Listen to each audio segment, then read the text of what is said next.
You spend an hour hitting the exact same tennis serve over and over. By minute 40, the ball snaps over the net perfectly. You feel unstoppable. Your brain floods with dopamine with every successful hit. You are nailing consecutive bullseyes, and the immediate feedback tells you that you have mastered the skill. Then comes the actual match the next afternoon. You toss the ball up, swing, and completely shank it into the net. The skill you spent hours perfecting has simply vanished. This happens because of a cognitive trap called block practice. This is the standard, intuitive method of drilling one single subject or physical motion until you get it right. This flowchart illustrates the mechanics of the failure. Block practice moves information into short-term memory, where it stays. By repeating the exact same action, your brain stops pulling instructions from deep storage. It leaves them sitting in a shallow holding area. Our default instinct for studying creates a convincing illusion of competence. It tricks you into stopping your practice right when the difficult work of long-term retention is supposed to begin. To retain what we learn, we have to look past the external performance and understand how the brain's internal architecture builds connections. The solution is a cognitive cross-training technique known as active interleaving.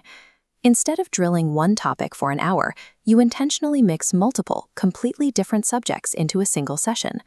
Look at the traditional blocked timeline up top, repeating task A over and over. Now look at the interleaved timeline below. It deliberately mixes up task A with tasks C and B, disrupting any predictable pattern. Every time the subject suddenly changes, your brain has to perform a mechanical dump and reload.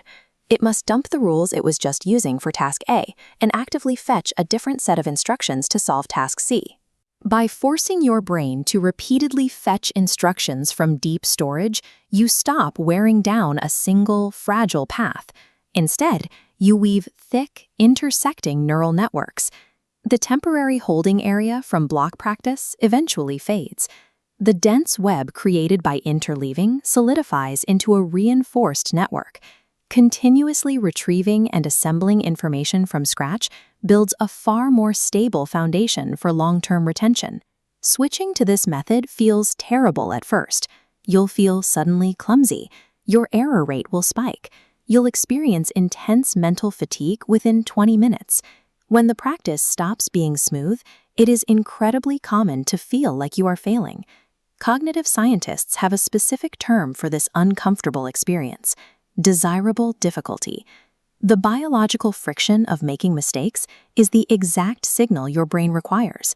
Without that friction, the brain doesn't see a reason to spend energy building stronger pathways. That mental friction at your desk signals actual growth, the specific biological requirement for your brain to restructure itself. Let's go back to our tennis player. Now they are executing a messy session, hitting a serve, then running for a volley, then immediately dropping back for a lob. They are missing more shots during practice. But when the actual match begins, they fluidly adapt to whatever unpredictable ball comes over the net. Their performance becomes much harder to disrupt. This forces us to rethink how we evaluate our study habits.